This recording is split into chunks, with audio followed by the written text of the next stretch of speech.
Getting around in Qatar is, without a doubt, one of the most challenging aspects of living here. There is a lot of traffic congestion, and driving standards and road maintenance are not what most Americans are accustomed to. That being said, driving in Doha requires patience, skill, and self-discipline. Driving in Doha is my biggest frustration with living here. Again, I think Steve had stated previously, you have so many people from all these different countries, and we're all coming in with our own mentality of what the rules are, and it just really becomes chaotic. I think what you should know is that anything is possible. You definitely can't take it personally if people honk their horns or flash their lights at you. If you take that personally and get all riled up about it, then you'll have some challenge. If you are a defensive driver and you practice some of those defensive driving techniques, when you come here, you'll do just fine. As is the case with any overseas assignment, it is the member's responsibility to procure personal transportation. There are several options that exist in this regard. Professional taxi services are available, but you may experience extended wait times or delayed response during peak travel hours due to high demand. For this reason, most residents drive their own vehicles or hire a personal driver or local driving service. You may choose to lease a vehicle. Local leases range from $600 to over $1,600 US per month, depending on the type of vehicle you choose. I talked to a few of my contractors that had been here for several years, and they gave me a good point of contact for a rental car company, and it's worked out well for us for the past year and a half. It can be quite expensive.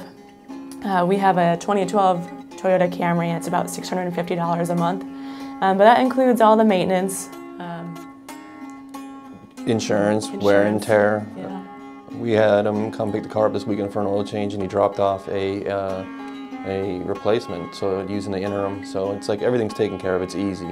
You can also purchase a car in Qatar once your residency is approved, which typically occurs 30 to 45 days after you arrive. There are both new and used cars available in the local market. However, some U.S. banks will not provide auto loans for vehicles purchased in Qatar, yet you may be able to secure a personal loan. Local banks currently lend only 80% of the car's value and may require you to establish a checking or savings account before approval. So we made the decision to, after we realized that leasing was an option, that we were going to purchase vehicles here on the economy. My initial plan was to go out and just find a reasonable 2 or 3 year old used car.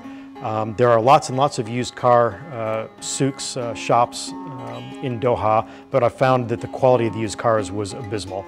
It's just a tough climate, and I think just the way people treat cars here, they're pretty rough on them. So I found that the quality was pretty low, so it was a challenge to find something, especially knowing that Veronica was going to have the kids. The last thing I wanted was for them to break down on a 125-degree day somewhere with the kids in the car and whatnot. So we ended up finding a slightly used vehicle. It only had about 2,500 kilometers on it. From one of the dealerships, and so that's what we went with and purchased. The other challenge we had was making the whole money thing happen. We were unable to open a checking account here without direct depositing paycheck into the Qatari bank account, and I wasn't willing to do that.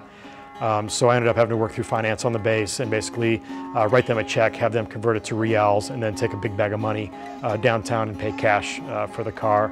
That said, I know one of the new families just arrived. He was able to get a savings account here, and so he was able to work the financial side through a savings account as opposed to a checking account. So there are options for banking on the economy here, just not with a checking account. You are authorized to ship one privately owned vehicle. However, Qatar does not allow the import of vehicles that are more than 5 years old. I was in a mindset about other overseas assignments. You know, you have 11 lot, you have people PCSing in and out. So I was under the impression that I could get a car real cheap out here. Or lease for cheap. Or lease one for real cheap, but that wasn't the case when we got here.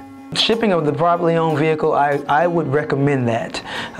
As you get here, you're going to need a vehicle to get from and to work, and as well as your family members that will be here with you will need some way to get around Doha. So I highly recommend shipping a privately owned vehicle.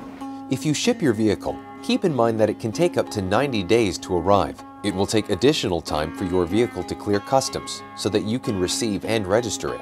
And you may experience more delays if your vehicle arrives immediately before or during Ramadan due to limited local government work hours. We recommend that you ship your vehicle at least 90 days prior to your report date. Of course, your personal situation may require 2 vehicles in Qatar, especially if you plan on driving to base and keeping your car with you until you leave at the end of the day. After all, your dependents may want to explore the city or shop while you're at work.